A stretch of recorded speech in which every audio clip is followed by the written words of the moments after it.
নমস্কার বন্ধুরা, মধুমিতার কিচেনে সবাইকে স্বাগত জানাচ্ছি। আজকে আমি বাড়িতেই মোদক বানানোর রেসিপিটা আপনাদের সাথে শেয়ার করছি, যাতে খুব তাড়াতাড়ি হয়ে যায় আর খুব সিম্পল জিনিস লাগে। প্রথমে আমি কাজু বাদাম আর সাদা তিলটাকে শুকনো খোলায় ভেজে নিয়েছি, নিয়ে ভালো করে মিক্সিতে ব্লেন্ড করে নেব। নারকেলগুলোকে আগে থেকে কুড়িয়ে রেখেছিলাম তো, আর আমি এখানে চালের গুঁড়ি ব্যবহার করছি, যেটা আমি বাড়িতেই বানিয়ে রেখেছি।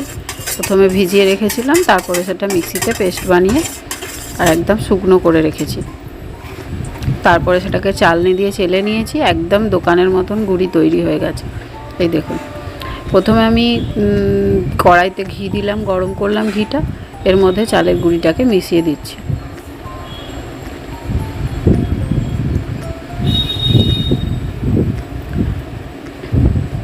ঘি দিয়ে ভালো করে মিশিয়ে নেব চালের গুঁড়িটাকে।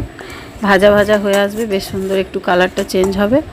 তারপরে আমি যে মিক্সটা করে রাখলাম বাদাম আর তিলের, সেটাকে এর সাথে মিশিয়ে দেব।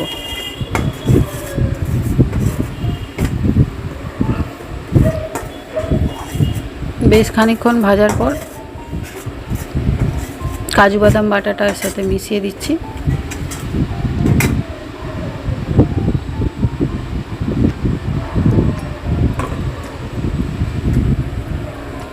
এটাকেও চালের গুঁড়ির সাথে ঘিয়ের সাথে ভালো করে মিক্স করে নেব।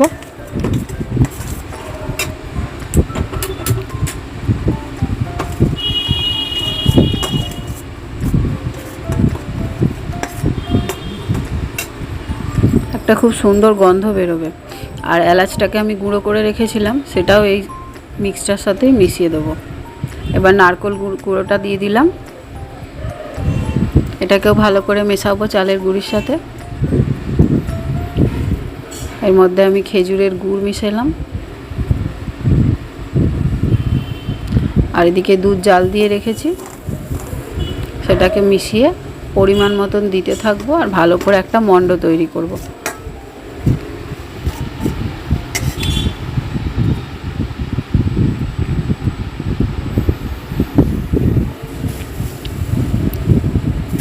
কড়াতেই নাড়তে নাড়তে মণ্ডটা তৈরি হয়ে যাবে। তারপর এটাকে ঢেলে নিয়ে একটা পাত্রে আমি ঠান্ডা করে নেব। তারপরে এটাকে মোদক বানাবো।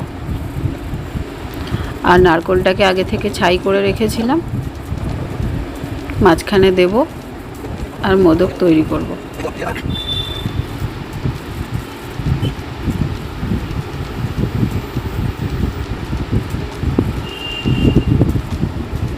আমি এখানে হাত দিয়েই তৈরি করেছি, কারণ মোলটা আমি পাচ্ছিলাম না খুঁজে।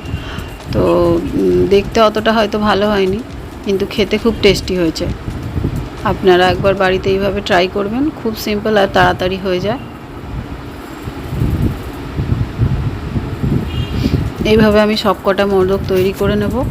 বন্ধুরা প্লিজ, যদি ভালো লেগে থাকে ভিডিওটা, অবশ্যই একটা লাইক করবেন।